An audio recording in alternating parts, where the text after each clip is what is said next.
Time is running out for survivors buried under the rubble caused by a massive earthquake that hit Turkey and Syria on Monday.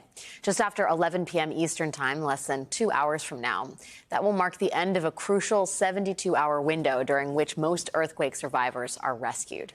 After that, experts say hope fades, in this case quickly, where critical factors like cold weather and terrain, aftershocks and access, those are all ongoing concerns.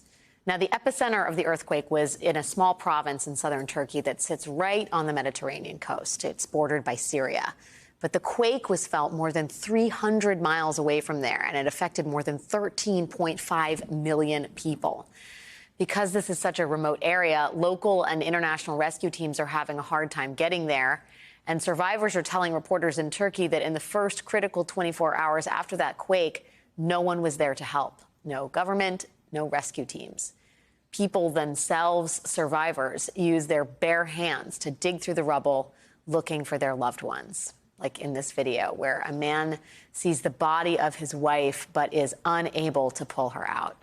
He told a reporter that he knew she was gone. People in Turkey have taken to social media to vent their frustration, but instead of getting answers or assistance, they are getting punished. Turkish police said today that at least 18 people were detained and 5 of them arrested for sending provocative posts about Turkey's earthquake. Access to Twitter in Turkey has also been restricted.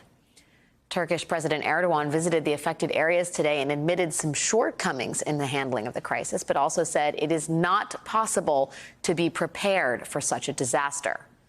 Whether it was possible or not, Erdogan certainly was not.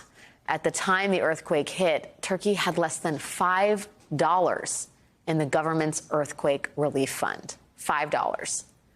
Fortunately, other countries have sent in rescue teams, which are now on the ground in both Turkey and in Syria.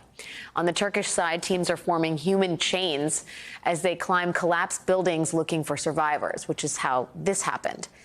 An 8-year-old boy was found after more than 32 hours under the rubble. He was then passed from person to person over the debris until he landed in the arms of his mother. And yesterday, Syrian civil defense teams posted a video of the moment another child was rescued after being under the rubble for more than 40 hours. So these are the good stories.